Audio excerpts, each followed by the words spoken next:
ನಮಸ್ಕಾರ ಕದಂಬ ನ್ಯೂಸ್ಗೆ ಸ್ವಾಗತ. ನಾನು ಸೋನಿಕಾ ಸುದೇಶ್. ಮೊದಲಿಗೆ ಮುಖ್ಯಾಂಶಗಳು. ರೈತ ವಿರೋಧಿ ನೀತಿ ಖಂಡಿಸಿ ಪ್ರತಿಭಟನೆ, ಸುವರ್ಣಸೌಧ ಮುತ್ತಿಗೆಗೆ ಯತ್ನ. ದೇಶದ ಎರಡನೇ ಅತಿದೊಡ್ಡ ಖಾದಿ ರಾಷ್ಟ್ರಧ್ವಜ ಬೆಳಗಾವಿಯ ಸುವರ್ಣಸೌಧದ ಮುಂದೆ ಸಿಎಂ ಅನಾವರಣ. ಮತ್ತೆ ಕೇಳಿಬಂತು ಮುಂದಿನ ಸಿಎಂ ಡಿಕೆ ಘೋಷಣೆ. ಬಿಜೆಪಿ ಪ್ರತಿಭಟನೆಗೆ ಡಿಸಿಎಂ ಏನಂದ್ರು?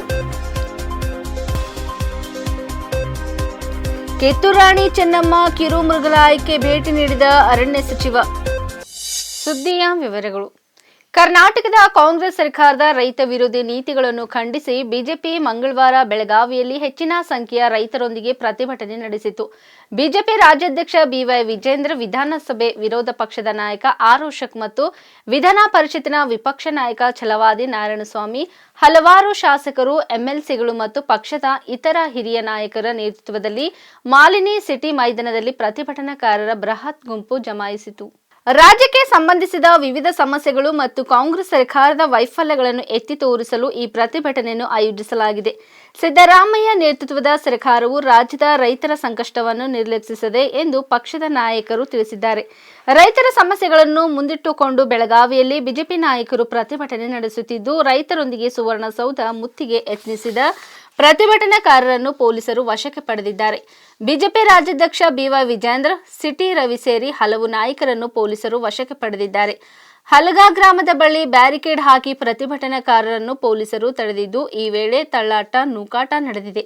ಬಿಜೆಪಿ ಶಾಸಕಿ ಶಶಿಕಲಾ ಜೊಲ್ಲೆ ಮಾತನಾಡಿ, ಉತ್ತರ ಕರ್ನಾಟಕದ ರೈತರು ಎದುರಿಸುತ್ತಿರುವ ಸಮಸ್ಯೆಗಳನ್ನು ಎತ್ತಿ ತೋರಿಸಲು ನಾವು ಪ್ರತಿಭಟನೆ ನಡೆಸುತ್ತಿದ್ದೇವೆ. ರೈತರ ಸಮಸ್ಯೆಗಳನ್ನು ಪರಿಹರಿಸಬೇಕು ಎಂದು ಹೇಳಿದರು.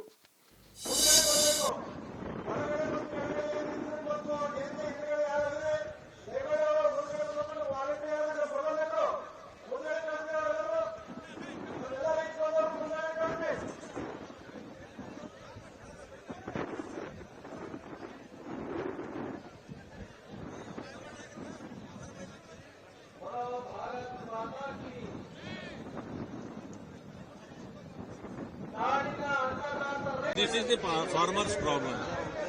See, tur dal, pura khatam.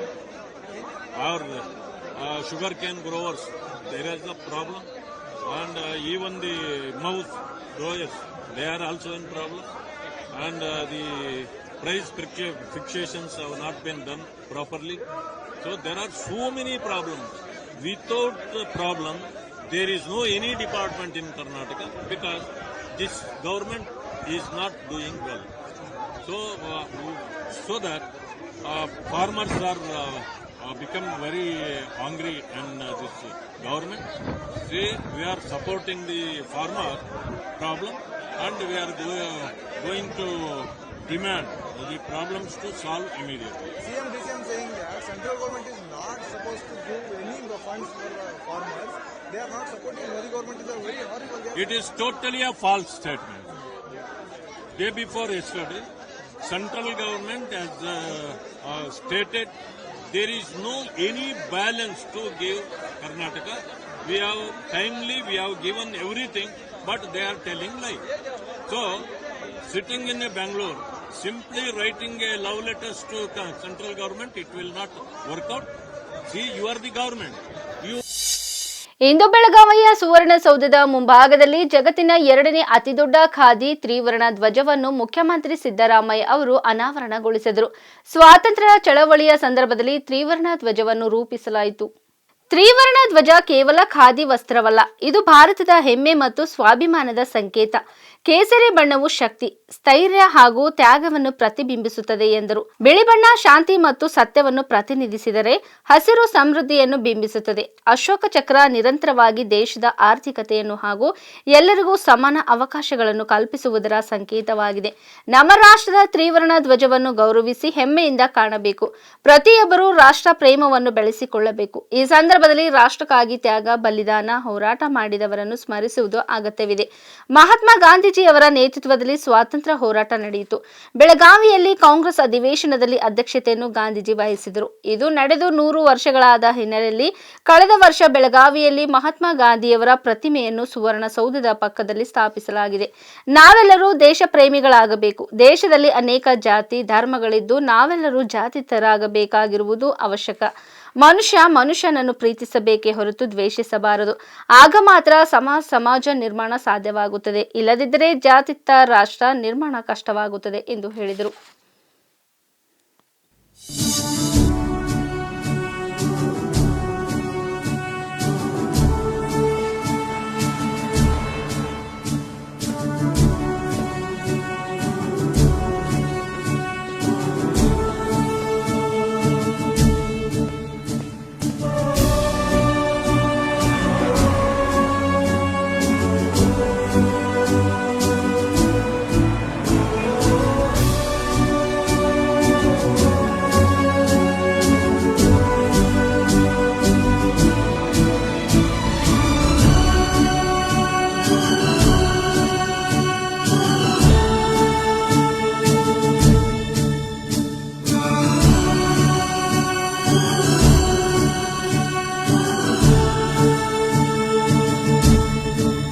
Khader ಅವರು ಬಹಳ ಉತ್ತಮವಾದಂತ ಕೆಲಸವನ್ನು ಇಲ್ಲಿ 2ನೇ ಅತಿ ದೊಡ್ಡ ಜಗತ್ತಿನಲ್ಲೇ ಅತಿ ದೊಡ್ಡ ಖಾದಿ ತ್ರಿವರ್ಣ ಧ್ವಜವನ್ನ ಬೆಳಗಾವಿಯ ಸುವರ್ಣಸೌಧದ ಭವ್ಯ ಮೆಟ್ಟಿಲಿನ ಮೇಲೆ ಅನಾವರಣಗೊಳಿಸಲಿಕ್ಕೆ ಕಾರಣಕರ್ತರಾಗಿದ್ದಾರೆ. ನಾನು ಅವರಿಗೆ ಸರ್ಕಾರದ ವತಿಯಿಂದ ಧನ್ಯವಾದಗಳನ್ನು ಹೇಳಲಿಕ್ಕೆ ಬಯಸ್ತೇನೆ.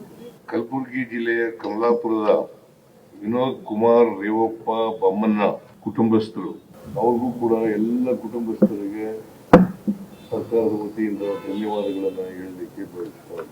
ಇದು ಸ್ವಾತಂತ್ರ್ಯ ಹೋರಾಟದಲ್ಲಿ ನಮ್ಮ ಚಳವಳಿ ಸಂದರ್ಭದಲ್ಲಿ ತ್ರಿವರ್ಣ ಧ್ವಜವನ್ನ ಜಾರಿಗೆ ತಗೊಂಡ್ರು. ಈ ತ್ರಿವರ್ಣ ಧ್ವಜ ಕೇವಲ ಖಾದಿ ವಸ್ತ್ರ ಅಲ್ಲ, ಇದು ನಮ್ಮೆಲ್ಲರ ದೇಶದ ಹೆಮ್ಮೆ ಮತ್ತು ಸ್ವಾಭಿಮಾನದ ಸಂಕೇತ ಮಾತುಗಳನ್ನ ಹೇಳಲಿಕ್ಕೆ ಬಯಸ್ತಾ ಇದ್ದೇನೆ. ಈ ಧ್ವಜ 3 ವರ್ಣಗಳನ್ನ ಕೂಡಿ 3 ವರ್ಣಗಳು, ಮಧ್ಯದಲ್ಲಿ ಅಶೋಕ ಚಕ್ರ ಇದೆ, ಕೇಸರಿ ಬಣ್ಣ ಇದೆ ಮೇಲ್ಗಡೆ, ಆಮೇಲೆ ಬಿಳಿ ಬಣ್ಣ ಇದೆ, ಹಸಿರು ಬಣ್ಣ ಇದೆ, ಮಧ್ಯದಲ್ಲಿ ಅಶೋಕ ಚಕ್ರ ಇದೆ. ಇವೆಲ್ಲವೂ ಕೂಡ ದೇಶದ ಸ್ವಾಭಿಮಾನ, ಆರ್ಥಿಕತೆಯನ್ನ ಮತ್ತೆ ಶಾಂತಿ ಸಂದೇಶವನ್ನ, ಈ ದೇಶದ ಜನರಿಗೆ ರಾಷ್ಟ್ರ ಭಕ್ತಿಯನ್ನ ಸಾರ್ತಕ್ಕಂತ ಧ್ವಜ ಆಗಿದೆ ಅಂತಕ್ಕಂಥ ಮಾತುಗಳನ್ನ ಹೇಳಲಿಕ್ಕೆ ಬಯಸ್ತಾ ಇದ್ದೇನೆ. ಇದು ಕೇಸರಿ ಬಣ್ಣ ಇದೆ ಮೇಲ್ಗಡೆ, ಅದು ಏನ್ ಪ್ರತಿನಿಧಿಸ್ತದೆ ಅಂತಂದ್ರೆ ತ್ಯಾಗದ ಸಂಕೇತ. ತ್ಯಾಗ ಬಲಿದಾನ ಇದೆಯಲ್ಲ, ಸ್ವಾತಂತ್ರ್ಯ ಹೋರಾಟದಲ್ಲೂ ಕೂಡ ತ್ಯಾಗ ಬಲಿದಾನಗಳಾಗಿದ್ದಾವೆ.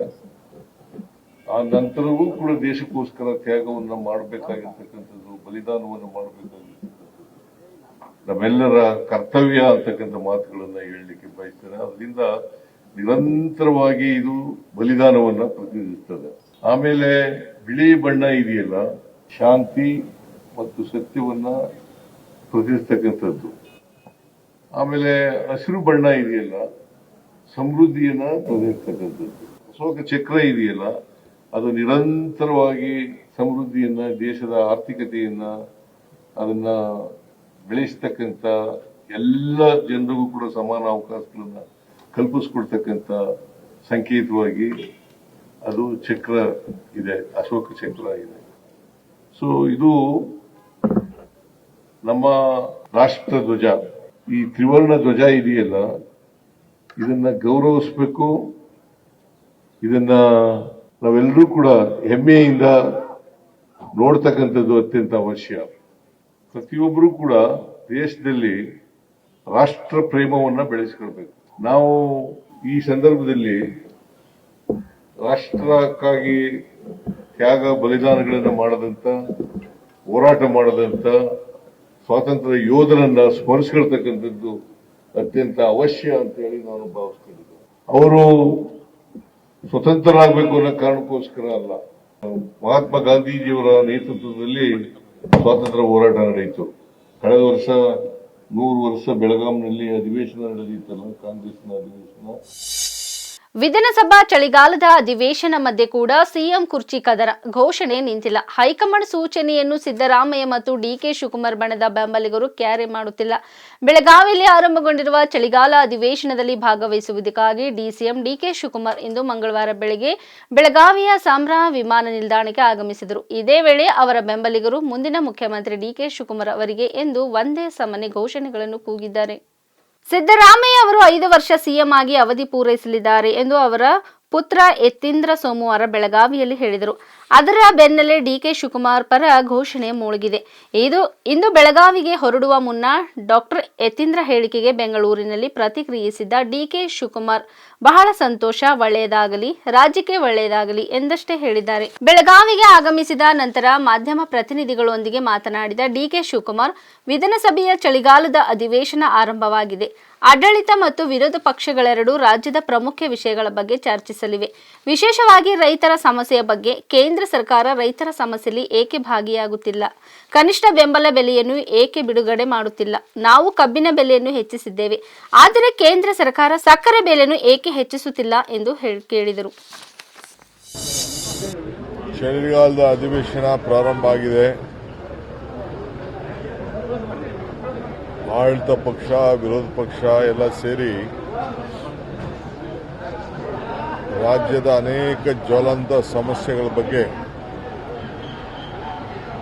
ಚರ್ಚೆ ಮಾಡ್ತಾರೆ ಅಂತೇಳಿ ನಾವು ಭಾವಿಸಿದ್ದೇವೆ. ಮುಖ್ಯವಾಗಿ ರೈತರ ಸಮಸ್ಯೆ ಏನಿದೆ ಅದಕ್ಕೆ ಇನ್ನು ಕೇಂದ್ರ ಸರ್ಕಾರ ಯಾಕೆ ಪ್ರೋತ್ಸಾಹ ಕೊಡ್ತಾ ಇಲ್ಲ, ಭಾಗಿಯಾಗ್ತಾ ಇಲ್ಲ, MRPಗೆ ಹಣ ಯಾಕೆ ಅವರು ಬಿಡುಗಡೆ ಮಾಡ್ತಾ ಇಲ್ಲ, ಕೇಂದ್ರ ಸರ್ಕಾರ ಯಾಕೆ ಖರೀದಿ ಮಾಡ್ತಾ ಇಲ್ಲ, ಕಬ್ಬಿಗೆ ನಾವು ಬೆಲೆ ಜಾಸ್ತಿ ಮಾಡಿದ್ದೀವಿ, ಸಕ್ಕರೆಗೂ ಯಾಕೆ ಜಾಸ್ತಿ ಮಾಡ್ತಾ ಇಲ್ಲ, ಇವೆಲ್ಲ ಕೂಡ ವಿರೋಧ ಪಾರ್ಟಿಯವರು ಚರ್ಚೆ ಮಾಡಬೇಕು, ಕೇಂದ್ರ ಸರ್ಕಾರದ ಮೇಲೆ ಒತ್ತಾಯ ಮಾಡಬೇಕು ಅನ್ನೋದು ನಮ್ಮೆಲ್ಲರ ಅಭಿಲಾಷೆ ಕೂಡ ಇದೆ. ವಿಶೇಷವಾಗಿ ಕಿತ್ತೂರು ಕರ್ನಾಟಕ, ಕಲ್ಯಾಣ ಕರ್ನಾಟಕ ಇಲ್ಲಿ ಏನೇನಾಗಬೇಕು ಅನ್ನೋದು ಕೇಂದ್ರ ಸರ್ಕಾರದ ಬಾಕಿ ಹಣ ಬಿಡುಗಡೆಗೆ ಒತ್ತಾಯ ಮಾಡಬೇಕು, ರೆಸಲ್ಯೂಷನ್ಗಳು ಮಾಡಿಸಬೇಕು, ಅವರೇ ಮಂಡಿಸಬೇಕು ಅನ್ನೋದು ಕೂಡ ನಮ್ಮ ಆಶಯ ಇದೆ. ಈ ನಿಟ್ಟಿನಲ್ಲಿ ಈ ಅಸೆಂಬ್ಲಿ ಸೆಷನ್ ನಡೀತದೆ ಅಂತೇಳಿ ನಾವು ಭಾವಿಸಿಕೊಂಡಿದ್ದೇವೆ. ಬೆಳಗಾವಿಯ ಭೂತರಾಮನಹಟ್ಟಿ ಕಿತ್ತೂರು ರಾಣಿ ಚೆನ್ನಮ್ಮ ಕಿರು ಮೃಗಾಲಯಕ್ಕೆ ಅರಣ್ಯ ಸಚಿವ ಈಶ್ವರ್ ಖಂಡ್ರೆ ಭೇಟಿ ನೀಡಿ ಕೃಷ್ಣ ಮೃಗ ವಿಭಾಗದ ಪರಿಶೀಲನೆ ನಡೆಸಿದರು. ಕೃಷ್ಣ ಮೃಗಗಳ ಆರೈಕೆ, ಆರೋಗ್ಯ ಸ್ಥಿತಿ, ಆಹಾರ ವ್ಯವಸ್ಥೆ ಮತ್ತು ಸಂರಕ್ಷಣೆಗೆ ಸಂಬಂಧಿಸಿದ ಸೌಲಭ್ಯಗಳನ್ನು ಸ್ವಯಂ ಪರಿಶೀಲಿಸಿ ಅಧಿಕಾರಿಗಳಿಗೆ ಅಗತ್ಯವಾದ ಸೂಚನೆಗಳನ್ನು ನೀಡಿದರು. ವನ್ಯಜೀವಿ ಸಂರಕ್ಷಣೆಯನ್ನು ಬಲಪಡಿಸುವ ದಿಶೆಯಲ್ಲಿ ರಾಜ್ಯ ಸರ್ಕಾರ ಬದ್ಧವಾಗಿದ್ದು, ಮೃಗಾಲಯಗಳ ಮೂಲ ಸೌಕರ್ಯಗಳನ್ನು ಮತ್ತಷ್ಟು ಸದೃಢಗೊಳಿಸಲು ಕ್ರಮಗಳನ್ನು ಕೈಗೊಳ್ಳಲಾಗುತ್ತದೆ ಎಂದರು. ಅರ್ಭಾವಿ ಬಿಜೆಪಿ ಶಾಸಕ ಬಾಲಚಂದ್ರ ಜಾರಕಿಹೊಳಿ ನೇತೃತ್ವದ ನಿಯೋಗವು ಮುಖ್ಯಮಂತ್ರಿ ಸಿದ್ದರಾಮಯ್ಯ ಅವರನ್ನು ನಿನ್ನೆ ಬೆಳಗಾವಿ ಚಳಿಗಾಲ ಅಧಿವೇಶನ ಆರಂಭದ ದಿನ ಭೇಟಿ ಮಾಡಿ ಬೆಳಗಾವಿ ಜಿಲ್ಲೆ ವಿಭಜನೆಗೆ ಒತ್ತಾಯಿಸಿತು. ಬೆಳಗಾವಿಯನ್ನು ಸಣ್ಣ ಜಿಲ್ಲೆಯಾಗಿ ಉಳಿಸಿಕೊಂಡು ಚಿಕ್ಕೋಡಿ ಮತ್ತು ಗೋಕಾಕ್ ಎಂಬ 2 ಹೊಸ ಜಿಲ್ಲೆಗಳನ್ನು ರಚಿಸುವುದು ಬೇಡಿಕೆಯಾಗಿದೆ. 18 ವಿಧಾನಸಭಾ ಕ್ಷೇತ್ರಗಳನ್ನು ಹೊಂದಿರುವ ಬೆಳಗಾವಿ ಬೆಂಗಳೂರಿನ ಹೊರಗಿನ ಅತಿದೊಡ್ಡ ರಾಜಕೀಯ ಜಿಲ್ಲೆಯಾಗಿದೆ. ಇದಕ್ಕೆ ಪ್ರತಿಕ್ರಿಯಿಸಿದ ಲೋಕೋಪಯೋಗಿ ಸಚಿವ ಬಾಲಚಂದ್ರ ಜಾರಕಿಹೊಳಿ ಅವರ ಸಹೋದರ ಸತೀಶ್ ಜಾರಕಿಹೊಳಿ, ನಮ್ಮ ಕಾಂಗ್ರೆಸ್ ಸರ್ಕಾರ ಅಧಿಕಾರಕ್ಕೆ ಬಂದಾಗಿನಿಂದ ನಾವೆಲ್ಲರೂ ಒತ್ತಡ ಹೇರುತ್ತಿದ್ದೇವೆ. ಶಾಸಕರು ಇದರ ಪರವಾಗಿದ್ದಾರೆ. ಬಹುಶಃ ಶಾಸಕರ ಸಭೆ ಕರೆದು ಮುಖ್ಯಮಂತ್ರಿ ನಮ್ಮೊಂದಿಗೆ ಚರ್ಚಿಸುತ್ತಾರೆ ಎಂದು ಕಾಣುತ್ತದೆ ಎಂದರು. ಗೋಕಾಕ್ ಜಿಲ್ಲಾ ವಿಭಜನೆ ನಿಯೋಗವು ಸಿಎಂ ಭೇಟಿಯಾಗಿದ್ದು, ಬೆಳಗಾವಿ ಜಿಲ್ಲೆಯ ಎಲ್ಲಾ ಶಾಸಕರು, ಸಂಸದರು, ಪರಿಷತ್ ಸದಸ್ಯರ ಸಭೆ ಕರೆದು ಅಂತಿಮ ನಿರ್ಣಯ ತೆಗೆದುಕೊಳ್ಳುವುದಾಗಿ ಮುಖ್ಯಮಂತ್ರಿಗಳು ಭರವಸೆ ನೀಡಿರುವುದಾಗಿ ಸಚಿವ ಸತೀಶ್ ಜಾರಕಿಹೊಳಿ ಹೇಳಿದ್ದಾರೆ. ಇವತ್ತು ಮಾನ್ಯ ಉಸ್ತುವಾರಿ ಸಚಿವರಾದ ಸನ್ಮಾನ್ಯ ಸತೀಶ್ ಜಾರಕಿಹೊಳಿ ಅವರ ಅಪಾಯಿಂಟ್ಮೆಂಟ್ ಮೇರೆಗೆ ಮಾನ್ಯ ಮುಖ್ಯಮಂತ್ರಿಗಳು ನಮ್ಮ ತಾಲೂಕಿನ ಎಲ್ಲ ಪೂಜ್ಯರ ಮಠಾಧೀಶರ ನೇತೃತ್ವದಲ್ಲಿ ನಾವಿರ್ಬೋದು, ಅಶೋಕ್ ಪೂಜಾರಿ ಅವರು, ಉಸ್ತುವಾರಿ ಸಚಿವರು, ವಕೀಲ ಸಂಘದ ಎಲ್ಲ ಅಧ್ಯಕ್ಷರು, ಎಲ್ಲ ಪ್ರಮುಖರು, ಇಡೀ 2 ಕ್ಷೇತ್ರ ಗೋಕಾಕ್ ಅರ್ಭಾವಿ ಎಲ್ಲ ಪ್ರಮುಖರು ಬಂದು ಮಾನ್ಯ ಮುಖ್ಯಮಂತ್ರಿ ಅವರಿಗೆ ಬೆಳಗಾವಿ ಜಿಲ್ಲೆ ವಿಭಜನೆ ಮಾಡಿ ಗೋಕಾಕ್ ನೂತನ ಜಿಲ್ಲೆ ರಚನೆ ಮಾಡಬೇಕಂತೇಳಿ ನಾವು ಮನವಿ ಪತ್ರ ಕೊಟ್ಟಿದ್ದೀವಿ. ಸನ್ಮಾನ್ಯ ಮುಖ್ಯಮಂತ್ರಿಗಳು ಮನವಿ ತಗೊಂಡು ಪೂಜ್ಯರು ಮಾತಾಡ್ರು, ನಾವು ಹೇಳಿದ್ವಿ, ಅಶೋಕ್ ಪೂಜಾರವ್ರು ಮಾತಾಡ್ರು. ಮುಖ್ಯಮಂತ್ರಿಗಳು ಅಂದ್ರೆ ಸ್ಪಂದಿಸಿ ಏನಂದ್ರೆ ನೋಡಪ್ಪ, ದೊಡ್ಡ ಜಿಲ್ಲೆ ಇದು ಬೆಳಗಾವ, ಅಂದ್ರೆ ಡಿವಿಷನ್ ಆಗಬೇಕಂತ ನಮ್ಮ ಅಭಿಪ್ರಾಯ ಐತೆ, ಅಂದ್ರೆ ಹೊಡಿಬೇಕು ದೊಡ್ಡ ಜಿಲ್ಲೆ ಆಡಳಿತ ದೃಷ್ಟಿಯಿಂದ. ಆದರೆ ಅವ್ರು ಏನು ಹೇಳಿದ್ರು ಅಂದ್ರೆ ಎಲ್ಲ ಈ ಬೆಳಗಾವಿ ಜಿಲ್ಲೆಗೆ ಸಂಬಂಧಪಟ್ಟಂಥ 18 ಶಾಸಕರನ್ನ, ಅಂದರೆ ಕಾಂಗ್ರೆಸ್ ಬಂದರು, BJP ಬಂದರು, ಎಲ್ಲರಿಗೊಂದು ಸಮಯ ಕೊಟ್ಟು ಕರಿತೀನಿ, ಕರೆದ ನಂತರ ಎಲ್ಲರ ಅಭಿಪ್ರಾಯ ತೊಗೊಂಡು ಒಂದು ನಿರ್ಣಯಕ್ಕೆ ಬರ್ತೋ ಅಂತ ಹೇಳಿದ್ವಿ. ಆದರೂ ನಾವು ಪೂಜ್ಯರೆಲ್ಲ ಮಠಾಧೀಶರು, ನಾನು, ಅಶೋಕ್ ಪೂಜಾರವರು, ಉಸ್ತುವಾರಿ ಮಂತ್ರಿಯವರು, ನೀವು ಏನಾದರೂ ಜಿಲ್ಲೆ ವಿಭಜನೆ ಆತಂದ್ರೆ ಫಸ್ಟ್ ನಮ್ಮ ಗೋಕಾಕ್ ಜಿಲ್ಲೆ ಆಗಬೇಕು ಅಂತೇಳಿ ನಾವು ವಿನಂತಿ ಮಾಡ್ಕೊಂಡಿದ್ವಿ. ಅವರು ಅದಕ್ಕೆ ಸ್ಪಂದಿಸಿದಾರು. ಎಲ್ಲ ನಮ್ಮ ಶಾಸಕರನ್ನ ಯಾವಾಗ ಟೈಮ್ ಕೊಟ್ಟು 18 ಜನ ಕರಿತಾರೋ ಆವಾಗ ನಮ್ಮದು ಗೋಕಾಕ್ ಜಿಲ್ಲೆ ಮಾಡಬೇಕಂತ ನಾವು ಸಂಪೂರ್ಣ ಬೇಡಿಕೆ ಇರ್ತೀವಿ. ಆದಷ್ಟು ಬೇಗನೆ ಗೋಕಾಕ್ ಜಿಲ್ಲಾ ರಚನೆ ಆಗ್ತೈತೆ ಅಂತೇಳಿ ಒಂದು ಆಶಯದಿಂದ ಇವತ್ತು ನಾವು ಹೋಗ್ತಾ ಇದ್ದೀವಿ. ಅಲ್ಲ, ಈಗ ನಾವು ನಮ್ಮ ಗೋಕಾಕ್ ಜಿಲ್ಲೆ ಆಗ್ಬೇಕಂತ ಹೇಳ್ತಾರೆ. ಯಾಕಂದ್ರೆ ಮೊದಲು ಏನು ನಮ್ಮ ರಾಜ್ಯ ಸರ್ಕಾರಕ್ಕೆ ಆಯೋಗ ರಚನೆ ಮಾಡಿದ್ರು, ಆಯೋಗ ಮುಖಾಂತರ ಗೋಕಾಕು ಚಿಕ್ಕೋಡಿ ಆದ್ರೆ ಸೂಕ್ತ ಅಂತೇಳಿ ಆಯೋಗ ಎಲ್ಲ ವರದಿ ಕೊಟ್ಟಿದ್ದಾರೆ ರಾಜ್ಯ ಸರ್ಕಾರಕ್ಕೆ. ಅಂದ್ರೆ ಆ ಅಭಿಪ್ರಾಯದಲ್ಲಿ ಜಿಲ್ಲಾ ಬೆಳಗಾವಿ ಬರೋದು 3 ಜಿಲ್ಲೆ ಆಗ್ಬೇಕು, ಬೆಳಗಾವಿ, ಗೋಕಾಕು, ಚಿಕ್ಕೋಡಿ ಆಗ್ಬೇಕಂತೈತಿ. ಅದಕ್ಕೆ ಯಾವಾಗ MLA ಅವ್ರನ್ನ ಕರಿತಾರೆ ಆ ಮೀಟಿಂಗ್ ಭಾಳ ಇಂಪಾರ್ಟೆಂಟ್ ಇರ್ತೈತಿ. ಅವಾಗ ಹೋಗಿ ನಾವೆಲ್ಲ ಕನ್ವಿನ್ಸ್ ಮಾಡಿ ಆದಷ್ಟು ಬೇಗನೆ ಗೋಕಾಕ್ ಜಿಲ್ಲಾ ಮಾಡೋಕ್ಕೆ ನಾವೆಲ್ಲ ಪ್ರಾಮಾಣಿಕ ಪ್ರಯತ್ನ ಮಾಡ್ತೀವಿ. ಕೇಂದ್ರ ಚುನಾವಣಾ ಆಯೋಗ ಮತದಾರರ ತೀವ್ರ ಪರಿಷ್ಕರಣೆ ನಡೆಸಲು ಅದಕ್ಕೆ ಯಾವುದೇ ಅಧಿಕಾರವಿಲ್ಲ ಎಂದು ಕಾಂಗ್ರೆಸ್ ಸಂಸದ ಮನೀಶ್ ತಿವಾರಿ ಹೇಳಿದ್ದಾರೆ.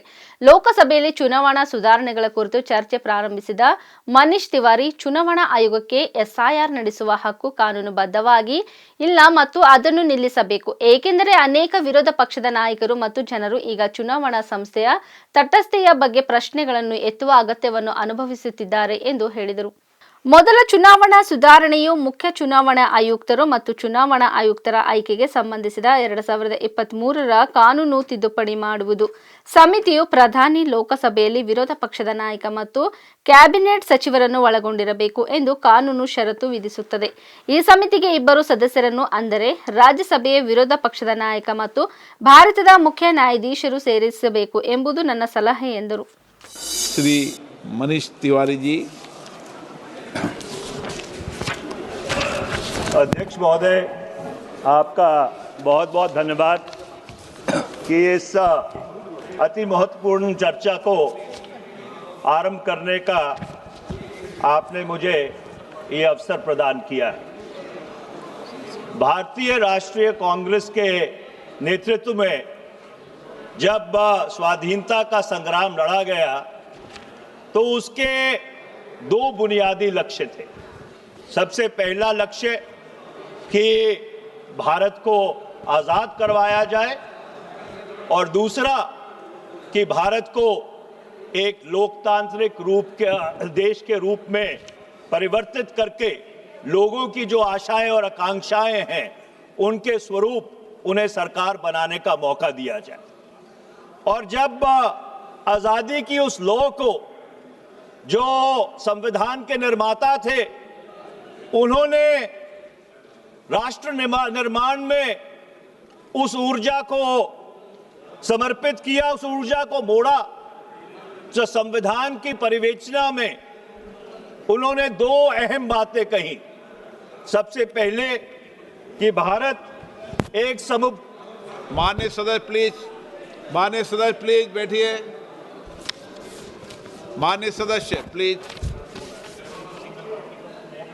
Honourable member. धन्यवाद अध्यक्ष जी। तो मैं कह रहा था कि सबसे पहले जो संविधान निर्माता थे, आपके सदस्यों को बैठे सुने आपको। कोई बात नहीं, सभी सुनेंगे। अध्यक्ष जी, तो संविधान निर्माताओं ने भारत के संविधान की परिवेचना में ये सुनिश्चित किया कि भारत एक संप्रभुता और लोकतांत्रिक गणराज्य के तौर पे गठित किया जाएगा। और जब संविधान का 42वां संशोधन हुआ तो उस परिवेचना में 2 और शब्द जोड़े गए, समाजवाद और पंथ निरपेक्षता। और उस स्वरूप में आज वर्ष 2025 में भारत का जो गणतंत्र है, गणराज्य है, ये उस स्वरूप में गठित है। अध्यक्ष जी, भारत के एक लोकतंत्र में, इस लोकतंत्र में दो सबसे बड़े भागीदार हैं। एक अवाम, 98 करोड़ वो लोग जो मतदान करते हैं, और भारत के राजनीतिक दल जो विशेष तौर के ऊपर उस चुनाव में हिस्सा लेते हैं। ಇಲ್ಲಿವರೆಗೆ ಸುದ್ದಿ ಕೊಟ್ಟಿದ್ದು ನಾನು ಸೋನಿಕಾ ಸುದೇಶ್. ಮುಂದಿನ ಸುದ್ದಿಯೊಂದಿಗೆ ಮತ್ತೆ ಭೇಟಿಯಾಗೋಣ. ವಂದನೆಗಳು.